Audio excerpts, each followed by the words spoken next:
So yeah, it's been 3 years since we've done an interview. And yeah, how you just said, like, this time we're across the country together. And who would have thought that, 6 years ago when I came back into the program in Los Angeles, coming out of prison, I'm just like trying to rebuild my life. And then, 5.5 years later, I landed in Baltimore. Surprise. Yeah. And it's been a journey. It's been a year now for you, just about. Just a little over a year now. It was May 14th. We flew out here right after my 6 years. Wow. I actually forgot my sobriety birthday last year. You did? Completely forgot about it. May 11th, my sobriety day. So it was like, I think that it was on a Sunday or Saturday. And that Friday before, I shipped out all my stuff, like my bedroom items, all my clothes, everything. And I was living out of a suitcase. And I went back to moving with my mom to spend time with her before I moved out here. Completely forgot my mom's sobriety birthday. We got so wrapped up in life. Yeah, way too wrapped up. Yeah. No, yeah, because it's a big change. Mm-hmm. I didn't feel any emotion with moving across the country up until I got to the airport. I just started bawling my eyes out with Rachel, like hyperventilating, crying. I was like, "Wait, this is actually happening. This is a big change. This is a one-way ticket." Reality doesn't set in until you're like, you're like there. You're about to come out here. Mm-hmm. We came out here, and I was just like, "Holy shit! Like, we're actually doing this." We were on the flight, Rod and I. And I looked over at him. I'm like, damn, we're actually doing this, huh? Like this is actually happening. We're about to uproot our whole damn life. You know, it's awesome. Not even the part where you're like packing up your bed and your clothes and you're shipping all of it out. It's like actually getting on the flight and like, it's a one-way ticket. It's not a return flight. It's a one-way ticket out here. I'm just like, oh crap, this is actually happening. Also, I heard you're trying to quit vaping. I already did. You did? It's been 3 weeks. Like cold turkey? It'll actually be a month tomorrow. Cold turkey? No, I'm using the patches. I'm using Zens right now. I haven't vaped since April. See, I'd get hooked on that. I'm an addict. I'm an addict, man. It's just like I just get hooked on things too quickly. The other day I forgot my patch and I was like feeling a little off because you taper off the nicotine. So I was just feeling a little off throughout the day. And I looked at Peter, one of the coworkers, and I'm like, "Hey man, do you have a Zen?" Just like I had to throw one in my mouth. But I don't want to, like, I want to be completely off everything. That was my primary goal with this. So that's why nicotine patches as step 1, 2, and 3. I just put on the last patch for step 2. So I have 2 more weeks and I'm done. Oh, yeah. I forget they have steps on the boxes. Yeah, you want to gradually go down the nicotine, the doses. The first week was hard because you're so accustomed and tuned to sitting in your car and driving and reaching over for your vape and hitting it, or laying in bed at night and just on your phone scrolling through TikTok and Instagram or doing whatever and then reaching over for your vape. So there was times I'm just like, oh, I don't do this no more. That's right. Like that was the weird part. But at work it was fine. I'm just working, so I just kept myself busy. Yeah, if you have like free time to like think about it. It was mainly driving and at home. Those were my times where I felt a little off. What about with like stress? Like if you feel stressed, don't you want to leave for a vape? Sometimes. I think sometimes. I think for like the first week it was a little off. My stress levels have gone down recently a lot. On the topic of men's mental health, awareness month, I used to be a pill popper. That was before I started, getting into harder drugs and shooting drugs and drinking on a regular basis and all that. I used to pop pills a lot. And in this sobriety, I've had, like in the beginning, I'm all for like when you're in treatment, take your medication, for your anxiety, your stress levels, your sleep, take those things to help build that foundation and then, slowly get off of it unless you actually need it. You have severe mental health, issues that you need medication to kind of stabilize you, go for it. I didn't need it until, I have ADHD and I've always had ADHD. I've just been managing it, with whatever all this time. And it's been popping its head out a lot more recently. And so I was having a conversation with where I work, the medical director. She's a psych. And she kind of called me out on it. She goes like, "Hey, when are you going to, do something about this?" And then her and I had like a very in detail conversation for like over an hour, sitting in my office for like running through my track of my life and everything. And she really encouraged me to go talk to a psych. So I recently got on medications for ADHD. I got on medications to help me with sleep. My sleep has been really messy the last few months. Yeah. I've been taking it for about 3 weeks now, day and night. Wow. Yeah, it's been a day and night change. Stress levels are, next to none, especially at work. My sleep has been absolutely amazing. I'm actually sleeping at a decent time now instead of midnight, 1 a.m. and, like struggling to wake up at 7 a.m., 8 a.m. I'm up at 6 every morning, not groggy. I feel just fine. I got on a good regimen. I got on good doses. I'm not taking enough to like feel too groggy or too tired, but I'm taking just enough to get me to sleep and have like a good night's rest. And then throughout the day, I feel fine without like all the, I've always been the type of guy where there could be, like the building could be on fire, everyone could be panicking, and I'll be just fine. I'll be calm, cool, collected throughout the whole process. The other day, I ran out of staples in my stapler, and I lost my shit. Like it's the small little things that are so inconvenient that make me blow up. And then that's like one of the biggest signs of ADHD, because in those big issues and problems, you'll be just fine. You'll be like able to, dissect everything, assess the situation, and come up with solutions and move on and execute. But then it's the little things where you're just like, fuck this, like let it burn. I'll grab the flamethrower.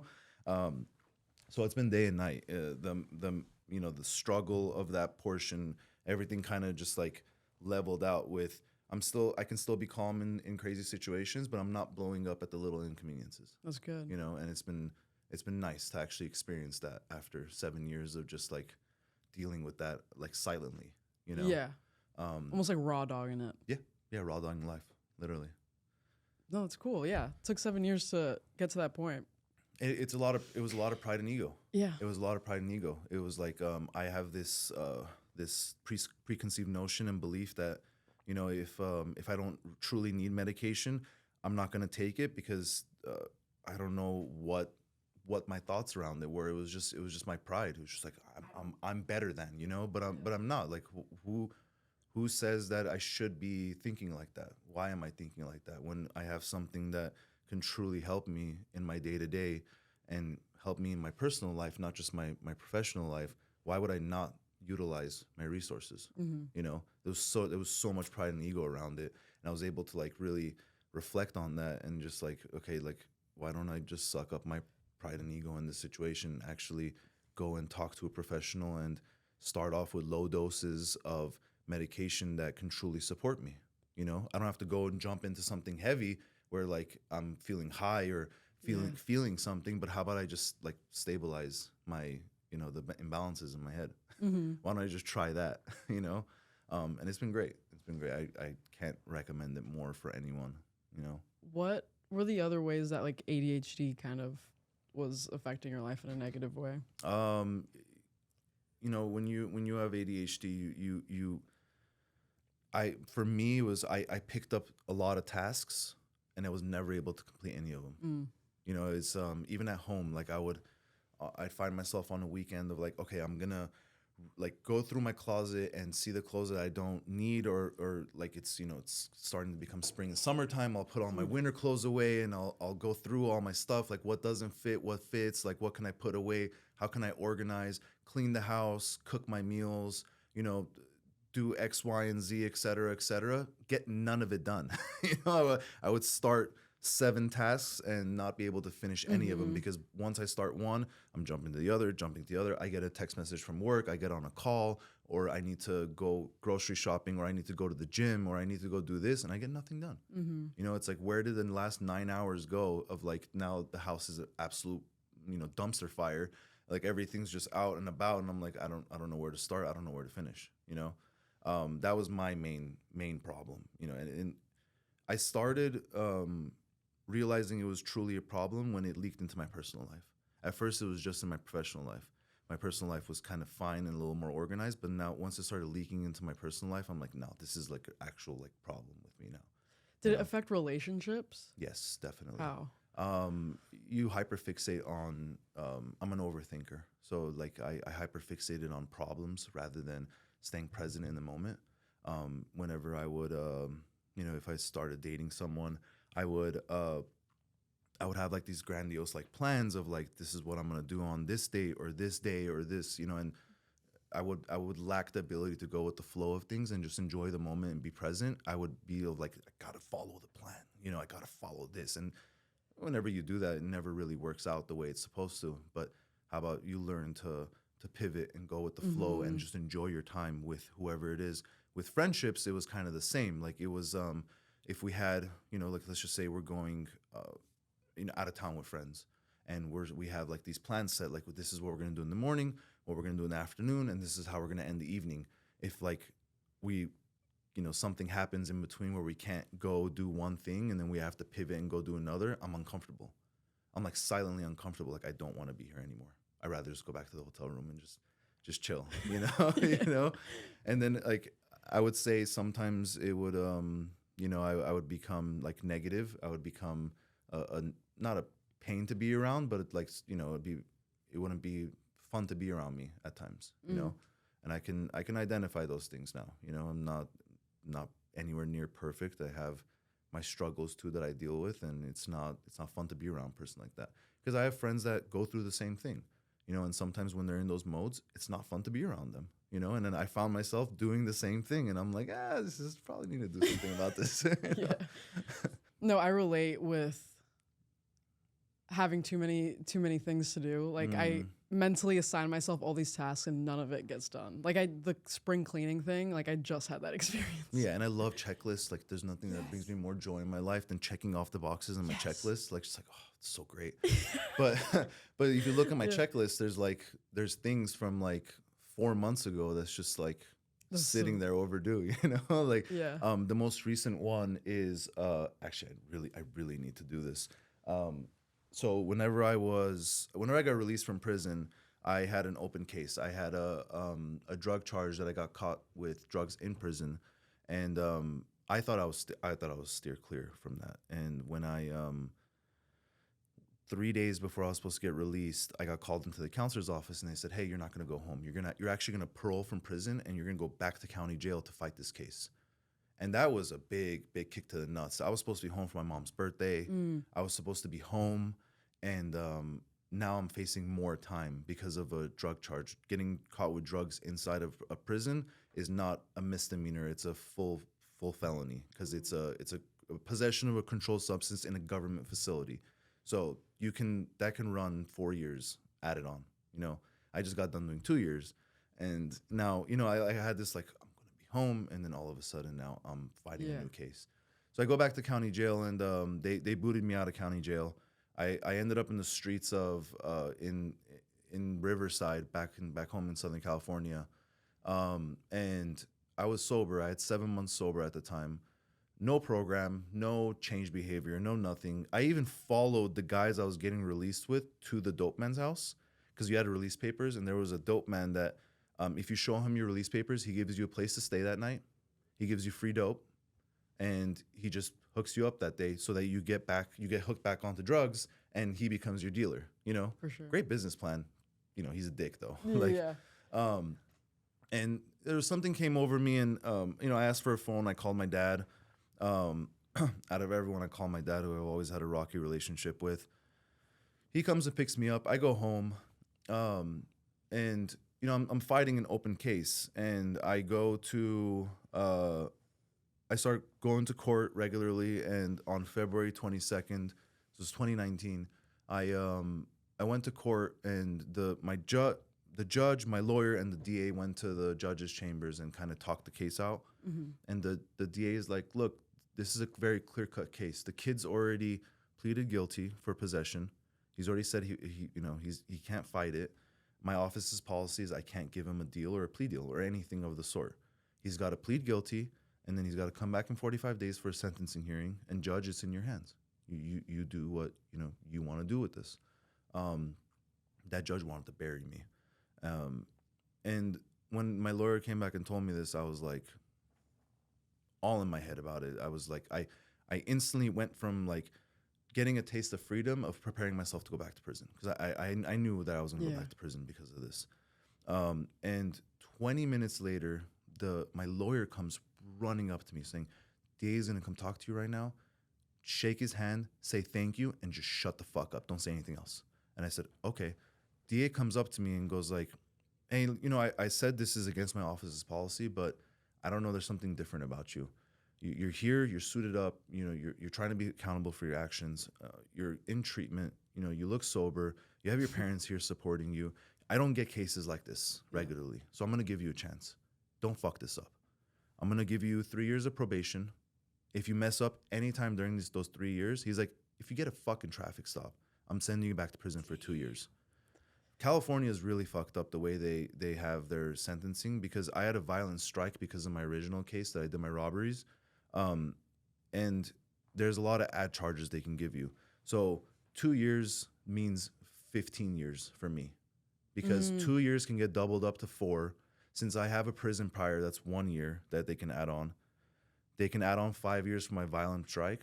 That's 15. And then there was a couple different ad charges that they can give me that my lawyer was telling me about that can add up to, I could have been added up to 15 years that I could have gone back for one fucking drug charge. Yeah. And the DA gave me a chance. Yeah. You know, so one of my, you know, I'm in a 12-step program, and one of my amends that I'm doing currently is amends to the court systems, to the justice system. And, you know, I've been trying relentlessly out here to get approval to go to the jails, to go and talk to the guys there, which I've been getting denied left and right because I know, right? It's just so stupid. Like, you would want someone that's been through the fucking system, that has all this sobriety time, to go talk to your guys that are in there currently incarcerated, but I keep getting denied. I've been denied from Baltimore County, from Harford County, and I'm applying to, I know, right? It's just, it's so fucking stupid to me.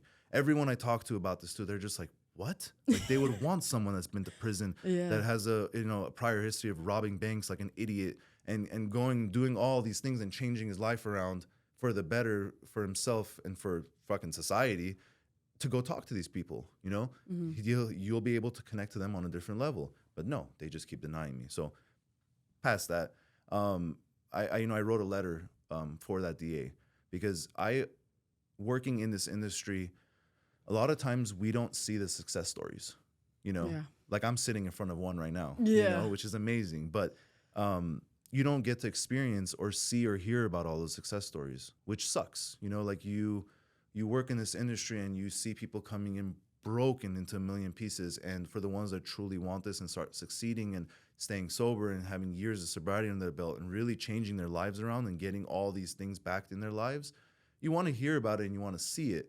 So I thought someone suggested it, like, why don't you write a letter to him and let him know that his decision that he made that day didn't go, like, it went somewhere, you know? So I wrote a letter, and I have to, like, I typed it up, and then so I'm going to write it out and mail it to him. And I'm also going to email it over, so make sure it gets to him. But it was cool. It was a cool experience to do with the guy I'm working with, that's helping me through my 12-step program, my sponsor.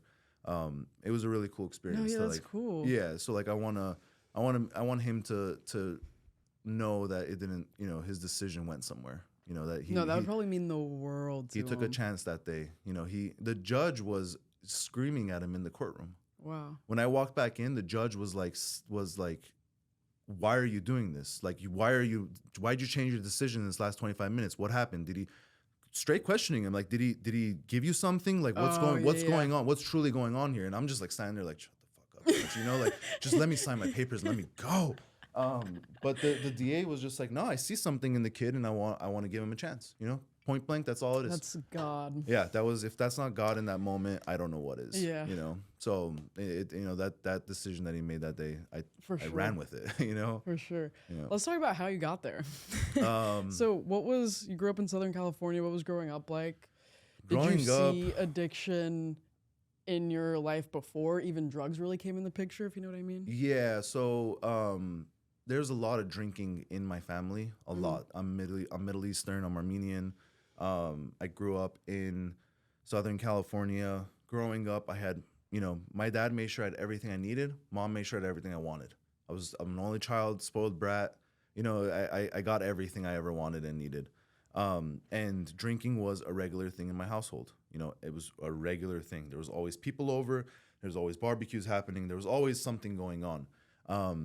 you know, like I look back at it, just like I drank, but not like that heavily. So I was just like, yeah, I'll never be an alcoholic. And I got into drugs. Yeah.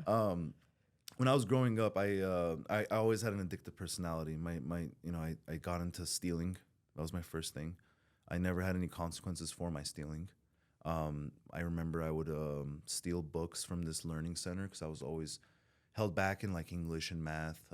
Growing up, English was my third language, so it was like difficult. We have other two. Persian and Armenian. So I learned. I didn't know those were two different ones. Yeah, I learned Farsi because I grew up. I was born in Iran, so I learned Farsi first, which is Persian, and then I learned Armenian because that's our, that's where what I actually am. And coming to America, actually, we had a little stint in Austria. My mom told me that you were learning German too, which was very interesting. But when we came to America, I started learning English. So in our home, I was speaking English to my parents. My parents were speaking Armenian back to me. So I forgot all my Persian. So it was difficult growing up. I've always been bad at math. I've always been kind of wonky with English. Yeah. And so whenever when I was going to that learning center, because I was always held back in those things, I needed extra help. I would go to the library next door and I would steal the Goosebumps books. My mom caught me one day because I was trying to go home with like 10 books in a little 8-year-old child with like a zip-up hoodie with like 8 books in this. But I never had consequences. My mom actually went and she bought the books for me. Oh wow. Yeah, no consequences. Eventually that went to I started selling stuff in my household that was of value, jewelry, whatever I can get my hands on. I started stealing from my friends. I remember in high school I stole Vicodin from my friend's mother, and she actually blamed it on her mother, my friend's grandmother, that like she thought she was stealing the medication. I got caught that day. Still no consequences. Nothing really happened to me. I lost a couple friends from that, but like it wasn't really a big consequence in my life. I didn't care.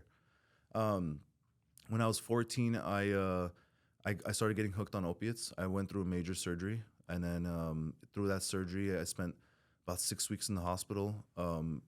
Morphine, Demerol, Dilaudid, you name it, I was getting it, and I got addicted. The doctor, the main surgeon, even said that this is the gray area of medicine.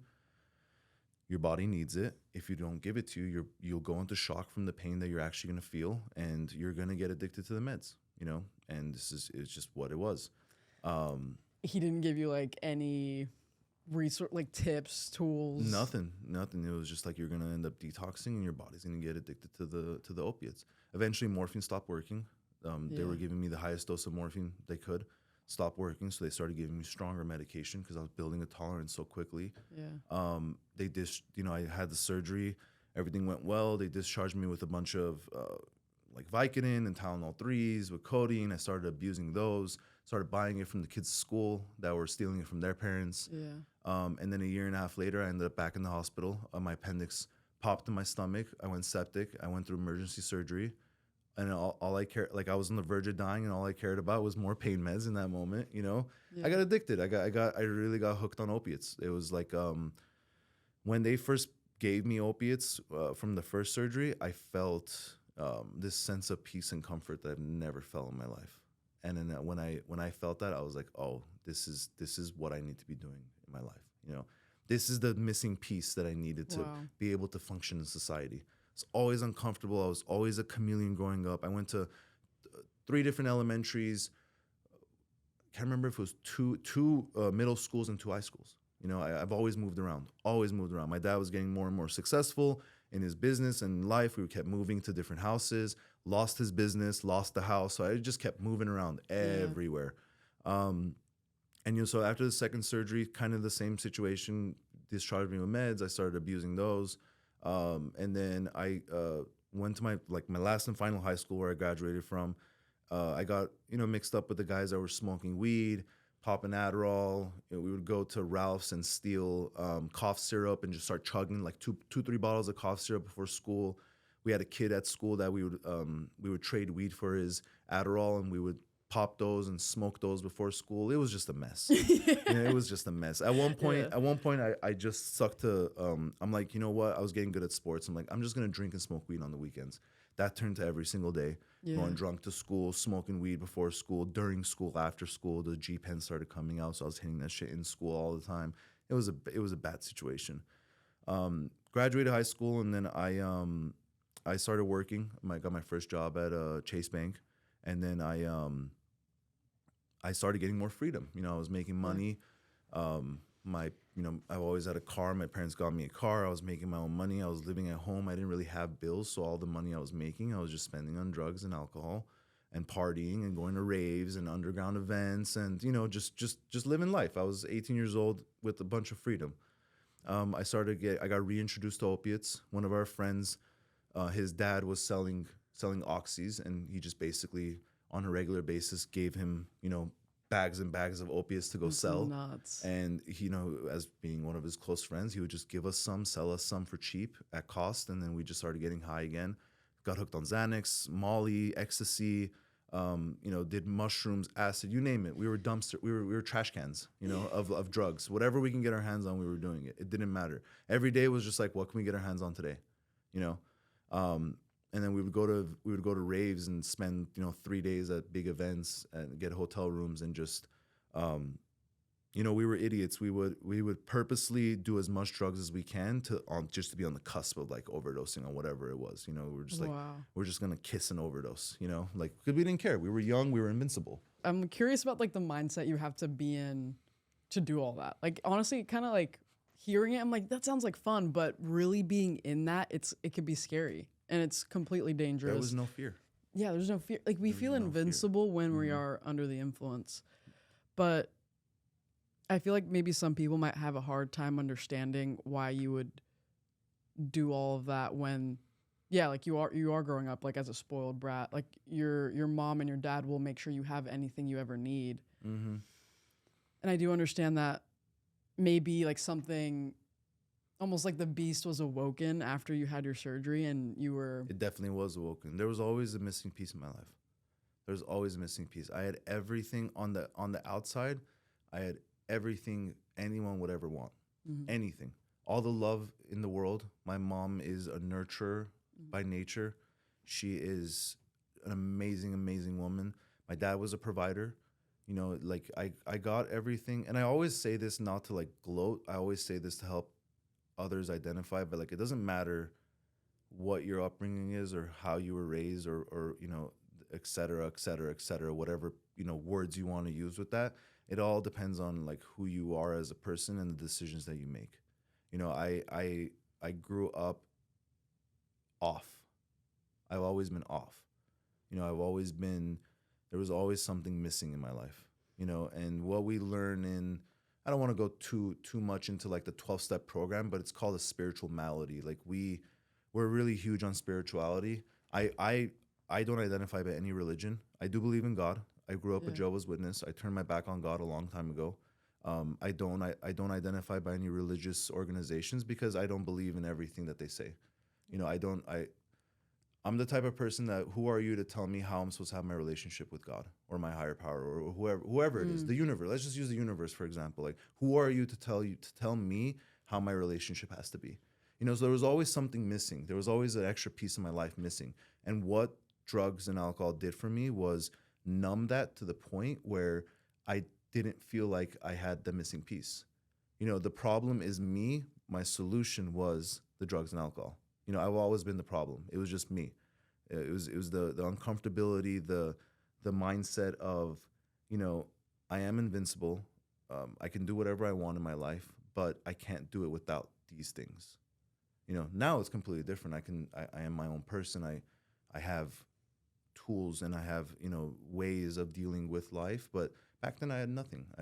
No one looks at a kid and goes like, this guy can't deal with life, or he doesn't have an identity. He needs all these things. No one can identify those things in a kid.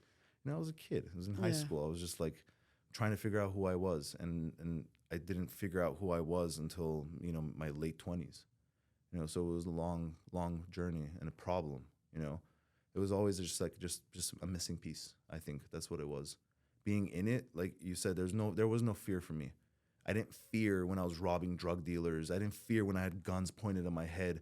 my life being threatened. There was no fear. I was always too high to fear anything. My only fear was like, I won't be able to get drugs the next day. That was my only fear. How am I going to get my next dose?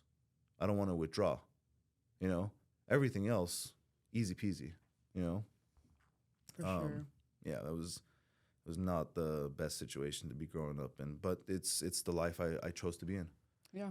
And I had no way of getting out of it. Out of all the different solutions we could have found. Or actually talk about my problems with someone and get some help, like some real help. That's just my solution I found, and I ran with it. Yeah. It was actually not even I found, it just landed in my lap, by shitty circumstances. Who would have known that, I was going to have a cyst on my pancreas that I needed to remove part of my pancreas?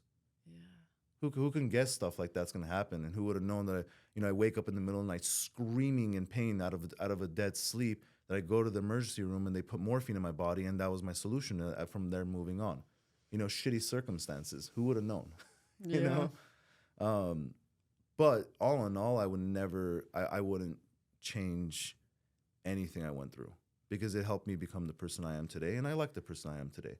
Without it, I don't think I would be so comfortable in my own skin and have some real, genuine connection and relationships with people, and just be able to have a relationship with my father and my mother, and actually be a good person and actually be trustworthy. I would have never had. I've always been told I was a good kid growing up, but I was never really a good kid. They were just being nice. Yeah, Too nice. Too nice, yeah. Being fake. No, yeah, I agree with that 100%. I wouldn't change anything that's ever happened.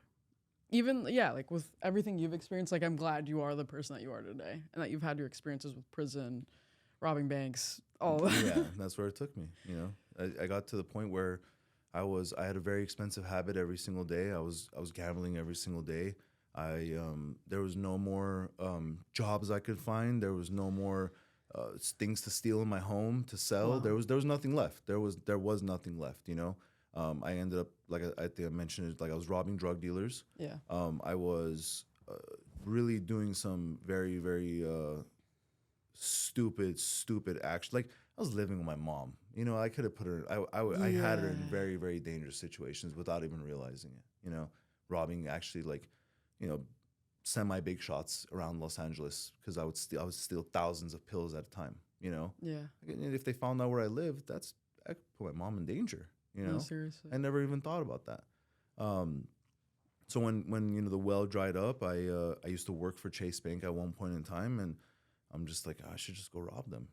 So I walked in one day and held a note, and walked out with about 10 grand in cash, and felt like a king. I paid off a bunch of my debt, helped one of my buddies out with his debt, went to the casino that night, made all my money back. I felt like a king.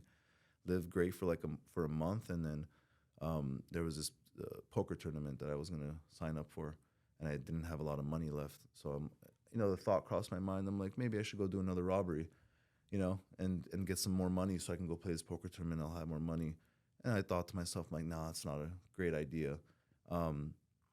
And then I woke up in the morning, and every morning I would wake up, I would have 3 Xanax bars on my bedside with a Sprite or a soda or something, and that was my breakfast. I would pop 3 Xanny bars and wash it down with a soda, and that was That's how you started the day. Started the day. I'd have to lay there till it kicks in, and I would go. On days that I just wanted to function, it was 3. On days I wanted to have a a fun day, it was 5. That morning I decided to take 5, and I blacked out. I came out of my blackout in a holding cell, chained to a desk with two detectives talking to me, questioning me about my robberies, plural. And I'm like, fuck, I only did 1. What's going on? And I find out that I did a second one without even knowing it. And my dumbass went to the same exact bank the second time. The same exact one. I couldn't have gone to some other one in some different city. Nope, went to the same exact one. And I got arrested that day. I got arrested. And you have no recollection of how you got arrested or anything. Nope, none of it. After a while, it started piecing together about what happened. Mm-hmm. Went home. My buddy came over. We drove down to the 7-Eleven, and I had about 10 squad cars pull up at 7-Eleven with guns, shotguns, rifles, everything pointed at me. telling me to get down on the floor, get out of the car, get down on the floor, and they arrested me, And that was, now that I remember, that was one of the scariest moments of my life. Because in Burbank, California, it's a very like calm city. There's not a lot that happens. So like those police officers aren't really used to action. Yeah. So if they say step left and you step right, they might fucking shoot you. I was scared. They would be like, step left. I'll be like, your left or my left? I was so scared. I just dropped my knees at that point. I'm like, just come get me. Yeah. Yeah, it was, I got arrested. My dad bailed me out that night. The FBI came to my home and raided my room. My room was a complete and utter fucking mess. What they didn't find was my stash cap I had like over 100 pills in that stash cap with muscle relaxers, sleeping pills, Oxy, Xanax, you name it. It was just a handful of pills. And, I got arrested. I went the next day and got a lawyer. My dad paid for everything. And I was going to go to treatment that following day. Well, when I went to talk to the lawyer, he basically told me, he's like, this is not a good situation. This is not good. You're facing 12 years in federal penitentiary, because each bank robbery is 6 years in federal penitentiary. He's like, it's not a good situation. He's like, we'll do what we can. We'll see what we can do, and we'll go from there. So I went home completely broken, and I saw my stash cap on the floor, and I said, my run has come to an end. So I took those pills. I took all 100 pills, however much it was, and I washed it down with a quarter bottle of vodka. And with no notes, no nothing, I just went to bed. I was okay with not waking up. I was at my wit's end. I didn't know what else to do. I had this preconceived notion and fear of prison, of how it's going to be, and I didn't want any part of it. I didn't know life without drugs and alcohol, and I couldn't fathom what it would be like continuing with it, and so I attempted suicide, and I woke up that morning sober as can be. There was a bigger plan for me, I guess, in that moment. And then I went to treatment the next day, kicking and screaming.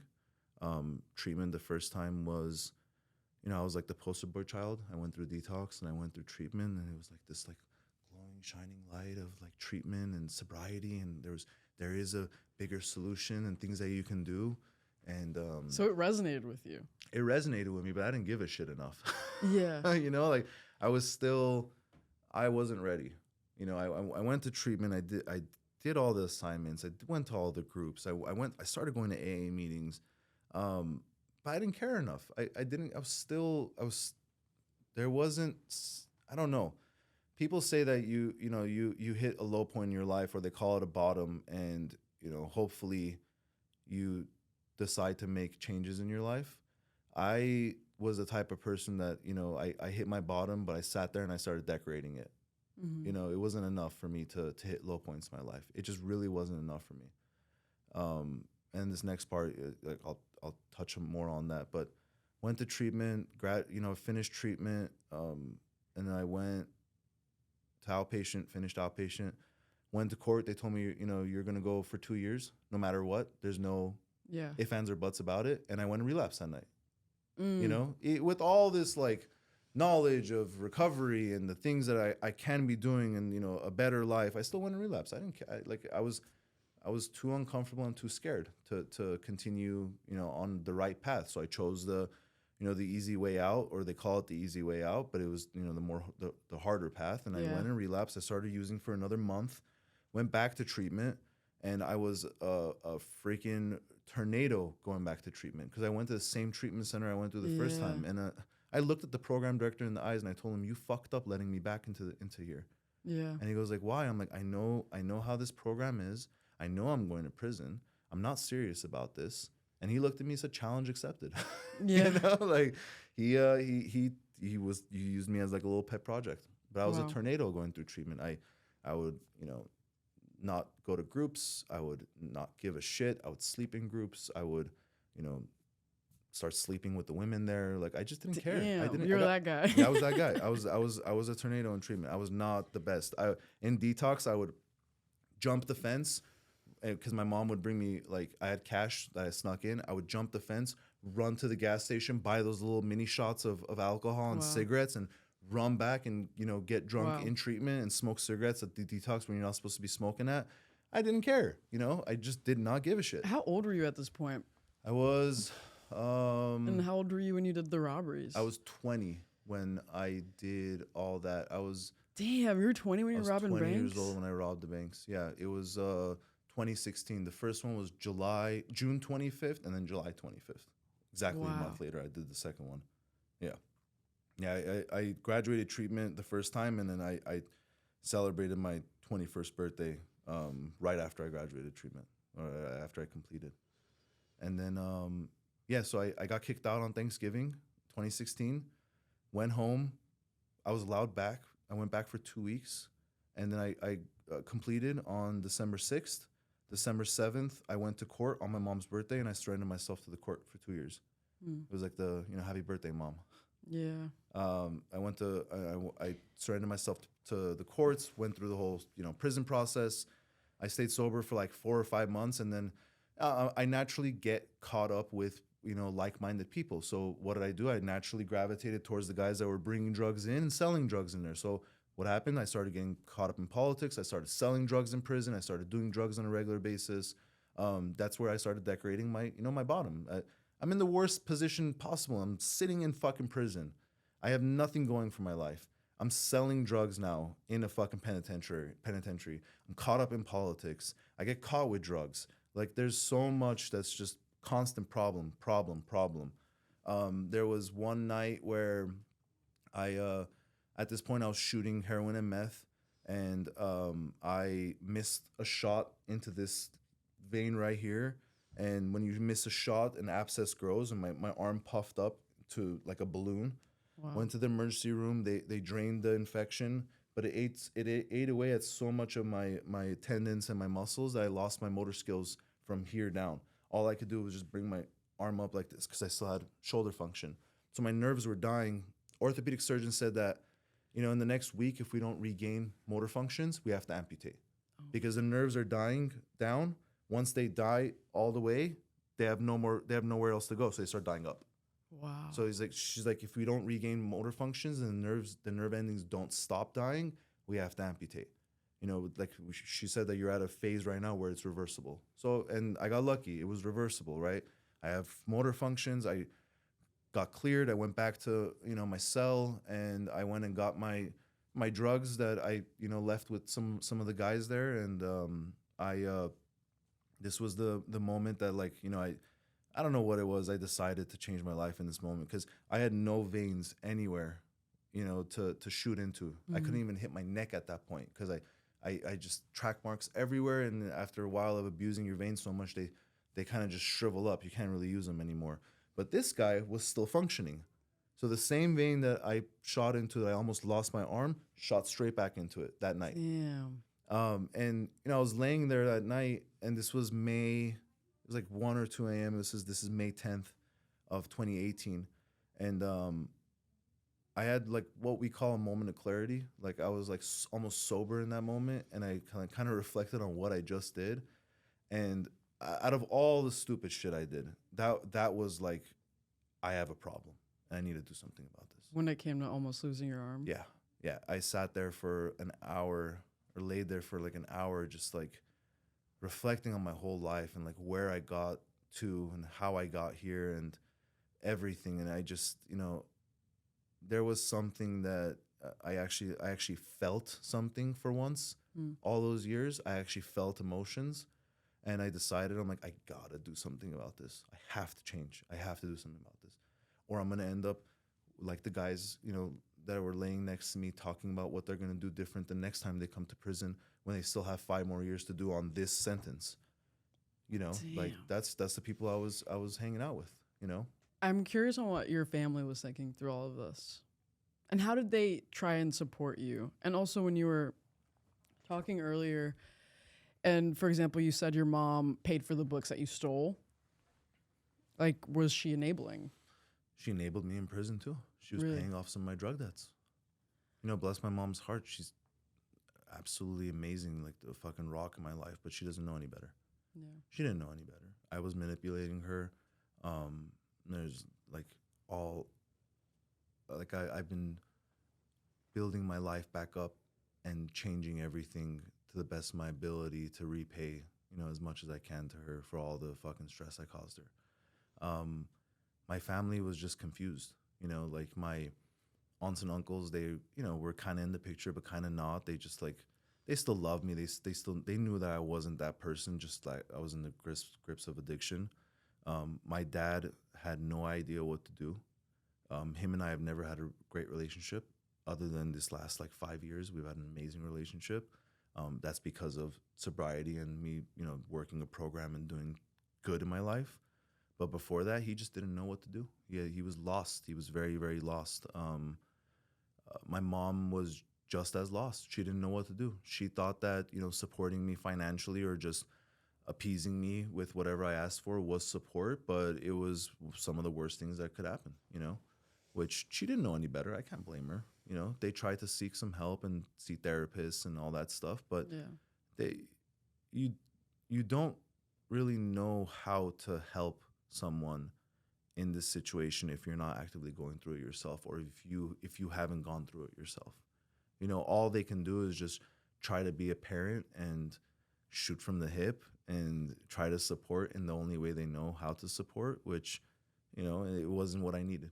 And I can't blame them for that, But what they did do for me is they never gave up on me. Yeah. They never said that, like, I'm cutting you off completely, don't ever call me again. They always showed love. They always answered the phone. They were always there, They were always there for me. So that did help me in more ways than one, because I knew that I still had people in my life that cared.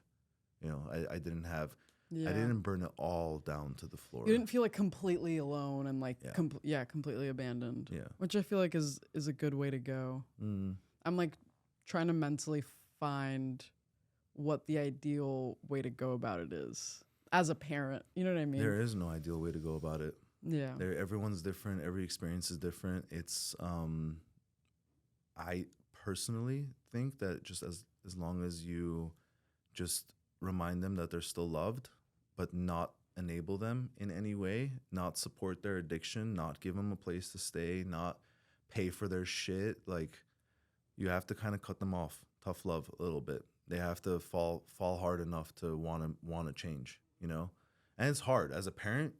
I can't imagine. I'm not a parent. I can't imagine that having your son going through all this and just like being told like, yeah, cut him off, but just make sure like you remind them that you love him, still answer the phone. Like it's probably, like a knife to the heart. And it's probably the hardest thing that they had to go through, Probably is. Yeah, it is the hardest thing they had to go through. Seeing their son being arrested and walked into the back of a courtroom and being sent to prison for 2 years. Like, that's probably the hardest thing that, someone has to see or experience, Wait, did you say you got sober in prison? Mm-hmm. That after that night, I got high again that morning, and then I went to the lieutenant of the yard and I told him I was a danger to myself and others, that I needed to be put into the hole, is what we call it, solitary confinement. Like, I'm sitting in prison. I had to put myself in the locked box inside a prison to get sober, because I knew that it's a 24-hour lockdown. So I knew that if I go there, I have no way of getting drugs.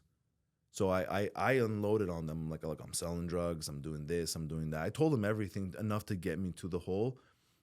And I got there, and the captain, you have a sentencing hearing when you get sent to the hole, and the captain dropped all my charges, dropped everything, and sent me to another prison where there was barely any drugs on that yard. And there was, we have a saying that like God does for us what we couldn't do for ourselves. And there was this guy I met in there that I was like talking to about my experiences and the things I've done, how I ended up in prison, how I'm like, I want to change my life. And he felt a soft spot for me. And he went up to the guys. There was only 2 guys in the whole prison yard that would bring drugs in. Went up to them, because he's known them for like last 3 years, and told them like, hey man, like, if Patrick, out of respect for me, if Patrick comes up to you with money, don't sell him anything. Like, he's trying to change his life around, and I want to support him. Just out of respect for me, just don't do it. Yeah. And he didn't tell me he did that stuff. He was just looking out for me. Random dude, random guy in prison, had no reason to, but people were placed in my life to help me, because I couldn't help myself at all. I couldn't. If someone, even in that moment, if someone came up to me with drugs, you want to get high, I'll be like, yeah, of course I want to. Yeah. What a question, you know? Of course I Yeah. want to get high. And that's just what it was. So I just didn't have the opportunity to get high. I didn't want to, but if it was offered to me, I had no defense against it.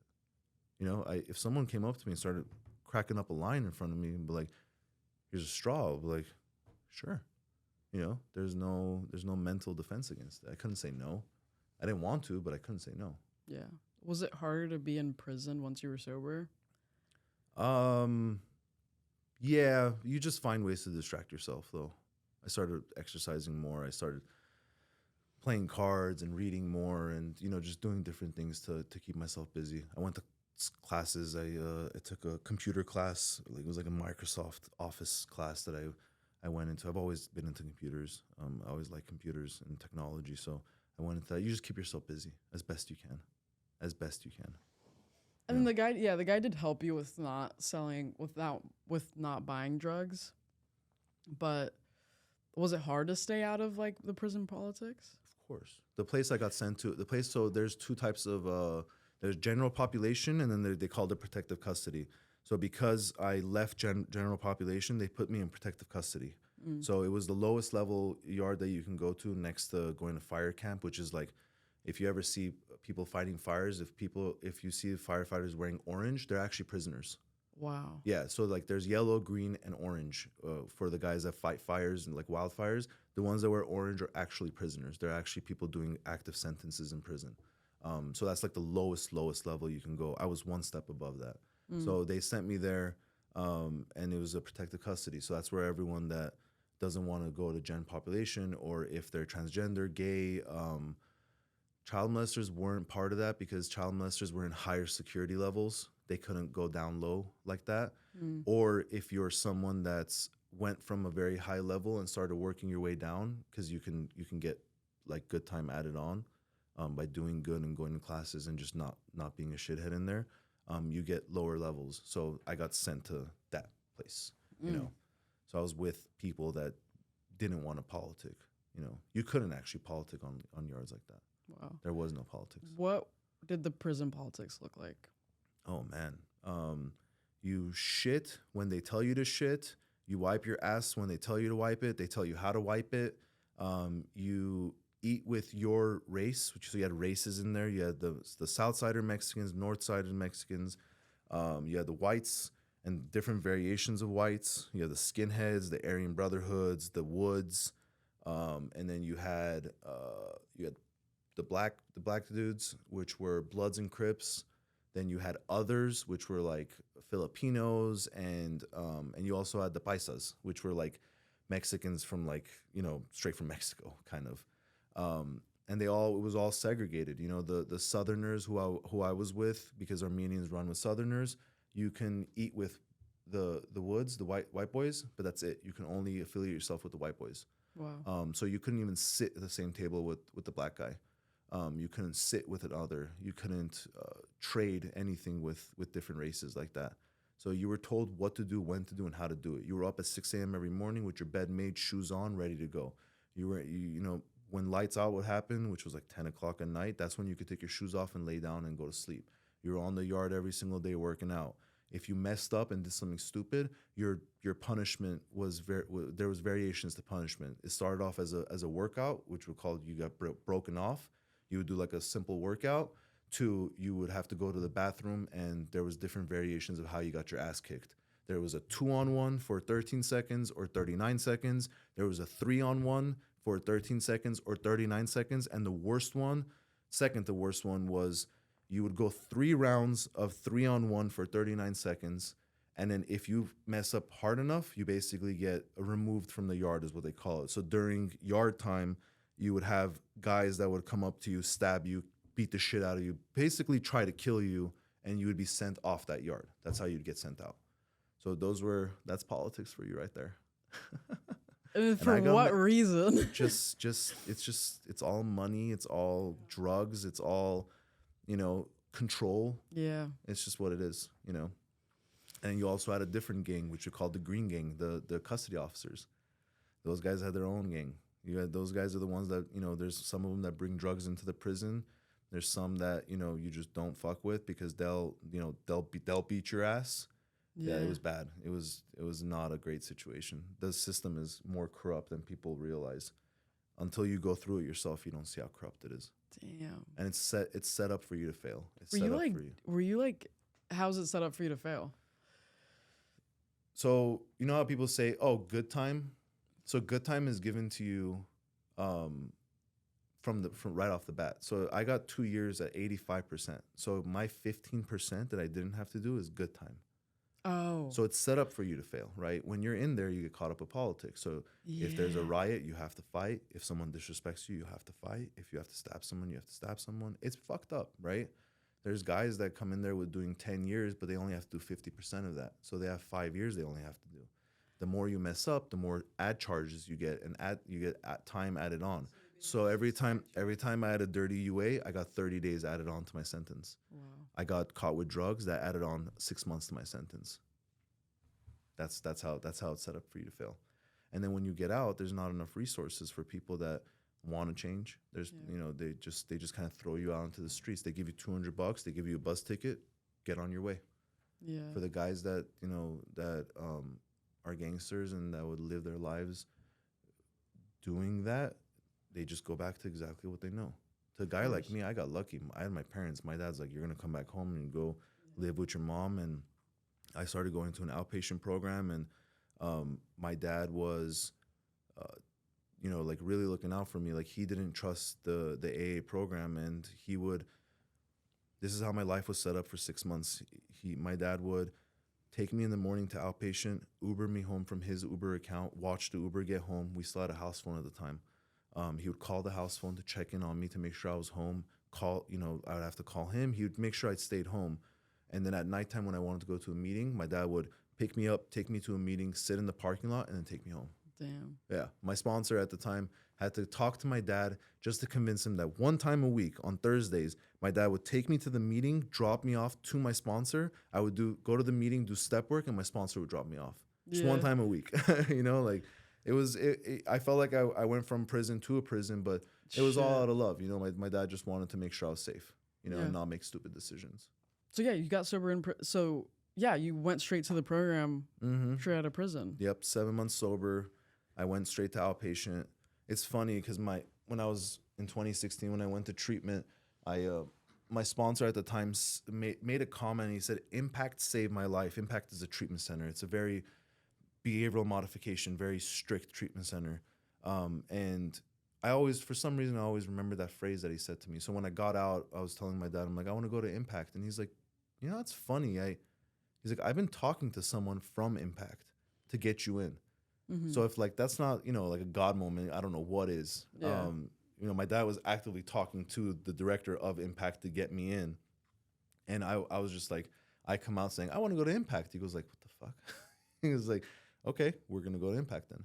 Yeah. So I started going to outpatient. I started going back to meetings, and then I reconnected with the guy I asked to sponsor me years prior to that. The first meeting I went back to, I saw him. He remembered me, and I started working with him, and then it was just, it's history from there. I started working on myself aggressively. None of it was perfect. There was a lot of hard moments. There was, relationships was very messy for me. I got into a sexual relationship with someone I worked with, and she faked a pregnancy. Damn. And it was just a shit show of a situation. So my sponsor was like, "All right, so it seems like you've worked on yourself. You've done the work, and it seems like relationships are a problem for you right now. So what we're gonna do is we're gonna focus on that for the next 6 months. You're not gonna go dating. You're not gonna look at a woman's direction. You're not gonna talk to women. You're gonna stay away from them." I took that all the way to 2 years, and because I actually enjoyed it. I had an opportunity to date someone, and I turned it down because I wanted to focus on myself. I wanted to work on myself. I enjoyed the solitude of not worrying about that part of my life, and just worrying about me and just focusing on me. Mm-hmm. I knew I had a problem. I was the problem. I made very, very bad decisions in my life, and I knew I was going to get myself in ruts if I just kept doing things I wanted to do. You know? I feel like a lot of us, because I was at that point. I'm sure you were at that point where we thought everything externally was the issue, but then something clicks. when we're doing the treatment process and going into recovery, where it's like, oh wait, shit, I am the problem. Yeah. How would you almost change someone's? How would you almost like help someone see that, hey, maybe you are the one causing a lot of your issues? How about you sit there and reflect on your actions instead of focusing on everyone else's? You know, we're very quick to blame and point fingers at everyone, even early on. Like, you know, my life is like this because my mom didn't give me this, or, you know, I didn't get this in my life, or because, you know, that one counselor was an asshole, or like my sponsor wasn't good. Like, how about when I actually sat down and actually started reflecting and doing an inventory of like who I had a resentment towards, why I had a resentment towards them. I started really digging deep on like the people that I pointed the finger at, saying you're the problem. Once I started doing that inventory and seeing that, you know, they weren't the problem. I use my grandma, for example. I had a resentment towards my grandma and God for a long time. My grandma was a Jehovah's Witness. And growing up, I remember I used to be so excited. My grandma lived with us for a while. I used to be so excited at nights. I would run to her room and sit down. We would read the Bible. I used to get so excited doing that stuff. But also on the flip side, I was like, 8, 9 years old? And I loved birthdays. I loved Christmas. I loved being with friends and family. Yeah. And my grandma wouldn't come to any of it. Because Jehovah's Witnesses, they don't celebrate those things. They don't celebrate birthdays or Christmas. I didn't know that. Yeah, Jehovah's Witnesses don't celebrate that stuff. So I harbored a fucking resentment. I'm like, I want my grandma there, and because of this stupid religion, she won't come. So what did I do? I turned my back against God. I had a resentment towards my grandma. Part of my, my working on myself and changing things around was have a conversation with your grandma and ask her why she's so into her faith. What is it? I found out that my grandma was raising 4 children in a freaking third world country while my grandpa was building an empire, and she felt alone. She felt that there was a missing piece in her life. And when she got into, working in the Bible and going to the Kingdom Hall meetings, that she found the missing piece in her life. Yeah, almost like a purpose. Yeah, she found that. And that's what she grasped onto, and she held on to that till to this day. To this day, she's still going to meetings, and she still has such a strong faith with Jehovah and doing everything that she needs to do. I still don't agree with a lot of the things that they do, but I'm not one to judge. Who the fuck am I? I'm an ex-con, ex-drug addict, I'm not one to judge anyone. I support anyone's decision, what they want to do. There's 2 things in my life that I don't engage in is conversations about politics and religion. Because everyone has an opinion, right? Everyone has an opinion. And it causes a divide. Always causes a divide. So I never engage in those conversations. You have your opinion, I have mine. I don't need to sit here and discuss it. And I hate when people force their opinions onto me, when it's like, hey, like you're fine. You're okay. You have your opinion. You follow it. Like, don't force yours on me. Yeah, very true. With those 2 topics, it's like we want to be right about it, so I want you to believe what I believe. Correct. And then who are you, or who am I to dictate what's right and what's wrong? Because there's so many different religions. There's so many different versions of the Bible. There's so many different aspects of politics, for example. And I'm not going to get involved in any of that stuff. With politics, I don't know enough to even get involved or have an opinion, so I just don't talk about it. With religion, I don't agree with a lot of stuff, so I keep my opinions to myself. If you ever see me in a group of friends and those topics of conversation start up, I stay quiet. You'll see me on my phone, or you'll see me listening in on the conversation. Yeah, I stay quiet. You'll actually see me with a smile on my face because I'm enjoying the chaos around me. Yeah. That's just how I walk through life. Yeah. I mean, unproblematic way to go through life. Yeah. Look, I've lived a very chaotic life growing up. A lot of chaos that I caused. What I look for is some sort of peace. Yeah. That's all I want. I work in the field of substance use and mental health treatment. It's chaos every single day. My personal life, I look for some sort of peace. Whether that's with the woman I'm dating, whether that's with my friends or spending time with my family.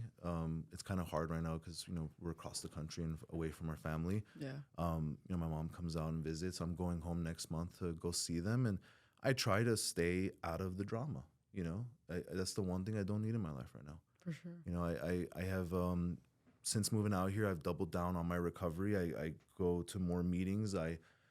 I'm helping a few guys myself, you know, go through this work and helping them change their life. And this is what we do, right? We, for me, things were so freely given to me that I give it back to them. Yeah. You know, that when you know, I've always been a conditional person in my life. You know, things needed to be a condition for something all the time, you know? And I didn't know that, how about you put your conditions to the side for a little bit and show some unconditional love towards people? Because one of my best friends, Rod, he said this a while ago, and it's always stuck with me. He's like, how many times have I asked for forgiveness from people? Why wouldn't I forgive others? Right?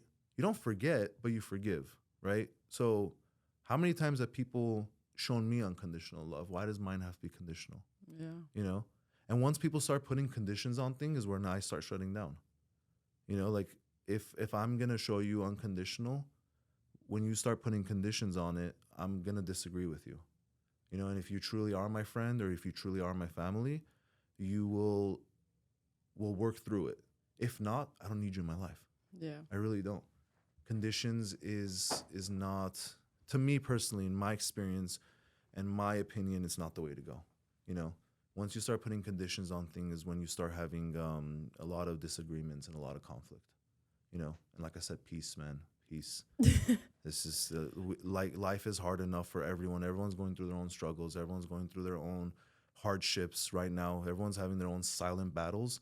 Why not, when you're with those people or when you see someone in the streets, show a little bit of kindness, show a little bit of grace? And I'm far from perfect. I don't do that all the fucking time, but it's something I strive to do. Yeah. You know, far from perfect. Nothing that I've said and all these experiences that I've had are perfect. No one is. And if someone tries to display that shit, I stay far away from them because they're a load of bullshit. Yeah. You know, everyone, you know, we all have our ups and downs and our failures, but it's just what I look for is like, okay, you messed up, right? You did something really bad or really stupid. Well, what are you doing about it? Are you the type of person that's gonna, what did we call it? It's sobriety without the changed behavior. You know, I know it's forgiveness without the changed behavior. Like, are you gonna sit in it and not try to change your behavior and just like be like, oh, we're moving on from it? But like, okay, like, what are you doing about it though? Mm-hmm. You know, because the behavior is not gonna change. It's gonna stick. It's gonna stick with you. What kind of work are you doing to get through it and get past it and move on and grow from it? Yeah. You know, that's what I look for.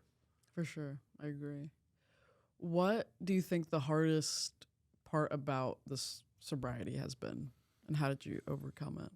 Like, because you touched a little bit in the beginning, it was the relationships, and then you took that question. you took that time for yourself. Yeah, like what has been almost like a big highlight lesson? The hardest thing for me, which is, you know, that's why I said it's a loaded question because it's different for everyone. Yeah. The hardest part for me is when a problem is identified, I work on it to come up with solutions and you know, I work on it and overcome it. We're human and we're basically made with faults and defects. When I overcome something and it starts popping its head back up again, which it always does, that's the hardest part for me because I feel like I don't show myself enough grace. I'm really, really hard on myself, a little too much at times. And I get caught up in like self-centered fear of like, I'll use my anger, for example. I used to be a very, very angry kid, very, very angry all the time, even in my beginning phase of my sobriety. And anger comes in many ways, shapes, and forms. So I worked on my anger and I overcame the anger and I was able to control it better and you know, have like better coping skills. Around like year 4, my anger started popping up again. And I beat myself up so much. Like, I worked on this. How can I let myself get here? I'm a failure. You know, this is going to be a snowball effect for all the other things that I've worked on. And then there was one point I almost gave up because I get in my head so much and I'm an overthinker that I'm like, well, if this is going to be the snowball effect, instead of going through the snowball, why don't I just jump to the conclusion and just let go already? Why don't I just give up now? You know? Yeah. And I got lucky. I have a lot of great people around me. One of my mentors who I love and respect a lot, Charles, who's been on this podcast, he said this, and he continues to says is pain is mandatory, suffering is optional. We have to go through the pain regularly, and that comes with our experiences of working on something and then, you know, having to work on it again and work on it again and work on it again. He helped me change my perspective. This was during COVID, and we had no connection with the outside world. We had no places to go to dinner or go to meetings. We had nothing. The world was shut down.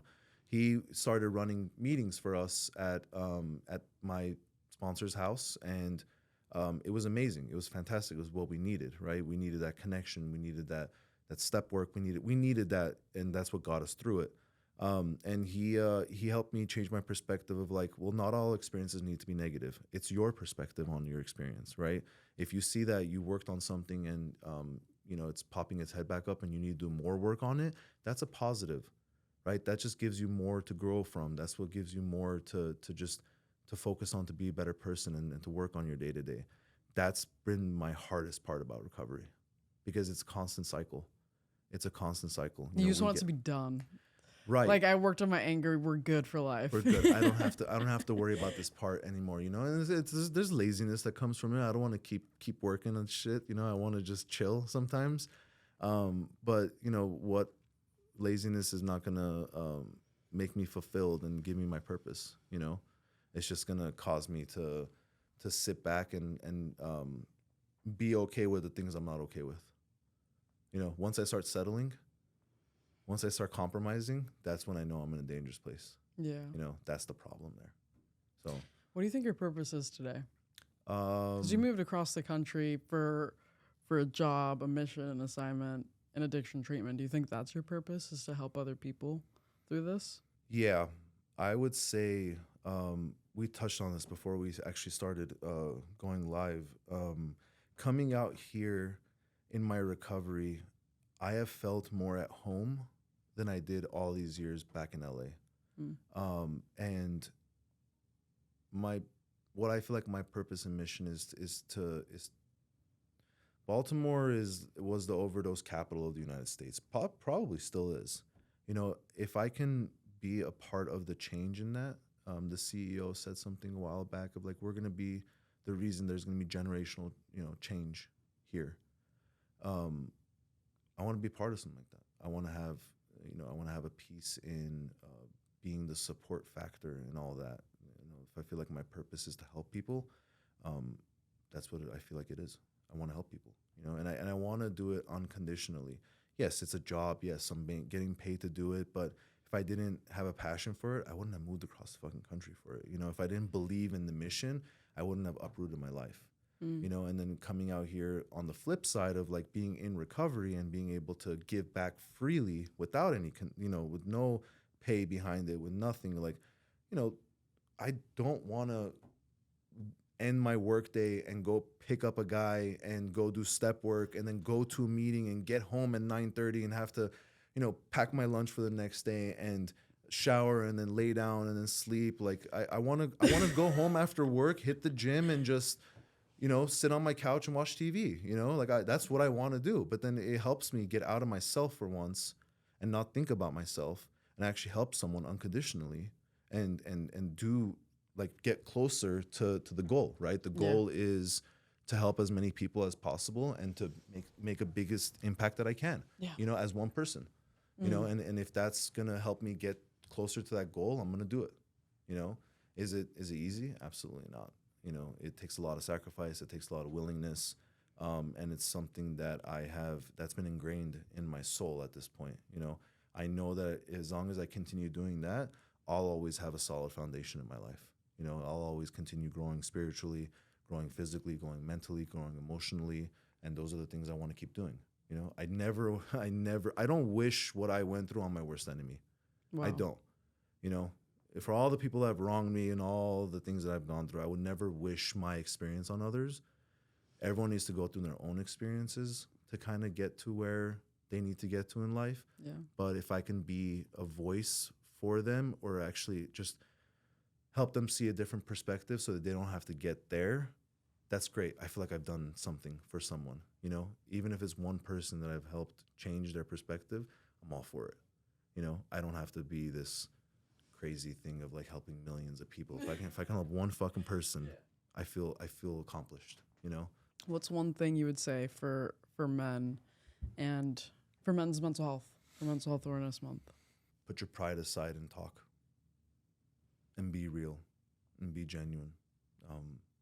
Me as a man, you know, putting my pride aside and going to talk to a psych and getting on meds and talking about my suicide attempt and talking about my struggles. It's not easy. You know, we're a lot of men, there's a stigma around men that, you know, like no one cares, you know, and it's there's truth behind that. You know, there's a man is supposed to be a rock. A man is supposed to be someone that, you know, has little or no emotions. You know, the woman is the one that has to have the emotions, and we have to cater to it, and you know, we have to cater to their feelings and etc. You know, whatever what everyone talks about constantly, and then people forget that, you know, we're not robots, you know, and if we don't talk about it and we don't process it properly, and it's not like, we got to be careful, right? You can't talk to someone that doesn't have the right set of experiences to help you through it. You know, if we talk to someone that's in a worse place in their life or bad shape, and they're just gonna be like, yeah, you're right, you shouldn't be going through something like that, instead of someone that has the proper tools and experiences, or the, you know, the background of like, well, maybe you should go about it this route. Maybe you should talk to your significant other, your parents, your friends. Maybe you should process it this way. Maybe you do need medication. Yeah. Maybe there is an actual chemical imbalance and you have no idea you're going through it. What we do is there's a saying in the military is just, it's like they override the feelings and they keep moving forward, you know, and that's not a healthy way to go about it. And that's what we do as men. We don't want to talk about feelings because it's not masculine, you know, that's not what a man does, but that's what causes us to be toxic. That's what causes us to be a complete wreckage in people's lives, you know. And that would be my only suggestion, is put your pride aside for a second and actually talk to someone. Yeah. Talk to someone that has experiences with what you're going through. Get some solid suggestions. Go talk to a professional. You know, you don't have to suffer silently. You don't. I've done it for too many years to suffer silently, and the freedom that comes along with actually talking about these things with the right people. I really want to emphasize that part. You have to talk to the right people. You know, the freedom that comes along with that helps you achieve everything you've ever wanted. Not on your timing, though. It happens eventually, but not on your timing. You have to put the work behind it. You got to put that pride aside, you know, because we are such prideful people. Yeah. we are such 100%. Prideful men. Yeah. How would you describe addiction to somebody who doesn't know the first thing about it? Because there's a huge stigma, meaning a huge misunderstanding with addiction, because it doesn't make sense. If you look at it, it's like, why the fuck are you doing that? Think about something you obsess over all the time, right? For some guys or some women, it's like a car or your hair or your nails or that shirt that you love. Think about something you obsess over constantly and you can't get over it. You're constantly thinking about this one thing day and night, you know, or if it's a problem, whatever it may be. Now, imagine you obsess like that daily over drugs and alcohol, right? So reframe your thinking of, let's just use a car, for example, right? Obsessing over cars. I love cars. I love working on cars. I love doing these things, right? And now reframe it and obsess over a drink. You know, there's alcohol everywhere. Now think that think about when you grab a beer or you take a shot, that there is nothing that you can do to stop. There is nothing. There is no way for you to stop. You're going to keep going till you black out, or you're going to keep going till you wake up the next morning somewhere you're not supposed to be, or even at your house, like in your own piss or throw up, whatever. Normally, people will be like, oh shit, this is a bad situation. Like I shouldn't be drinking like this. We think the same thing. The only difference is of people that don't go through addiction, that they don't understand this part, which is crucial for people to understand, which most people will never understand, is that most people, when they wake up that morning, they're like, damn, I shouldn't be doing that. Alcoholics and drug addicts, they're going to think the same thing, but within the next 30 minutes to an hour, they're going to be sitting at that bar drinking. That's like their way of getting over saying, it. here we go again. Yeah. How did I get here? Because we're obsessing over it constantly. You know, in the book that we read, Alcoholics Anonymous, they call it an allergy, right? When you're allergic to something, you have your body has a reaction to it. When we drink or when we use drugs, we have this reaction to it. We obsess over it. That is the only thing that matters. I will walk all over you. I will push you into traffic. I will throw you off a cliff if it means getting to my drink or getting to my drug. That's the obsession, right? So everyone obsesses over something, right? So you can use that thinking of obsessing over something, but imagine that it never goes away. It's from the moment you open your eyes to the moment you close your eyes, and you even fucking dream about it sometimes. You know? That's to me, that would be the best way I can explain it. It's just this obsession that never goes away. Seriously. Every single time that you wake up in the morning, you're like, damn, I can't keep doing this. But within the hour, you're drinking again. Or within the hour, I have a needle in my arm getting high again, saying, here we go again. You know, Sometimes we don't even think about here we go again. Sometimes it's just like, this is what I do. This is what I do. I have to have it. Yeah. You know, there's nothing that's going to stop me. You know, there's literally nothing that's going to stop me. You know, that would be my best way I would explain it. No, I love it. Yeah. Thank you so much for coming back on the podcast. Thank you for having me. About 3 years later. 3 years later. It's been a hell of a journey so far. I know, I'm coming up on 4 years and about like a month and a half. God willing. No fronts. It's been amazing watching you. You're one of the success stories. I've been able to watch you since the beginning. Crazy. Since the fucking beginning. You're out here with us. You're building, podcasts, and these are like we were touching on it earlier on. This is the stuff that not everyone gets to experience, and I have the privilege and pleasure of experiencing with you. Yeah. Yeah. Thank you so much for coming back on FTS. Thank you for having me.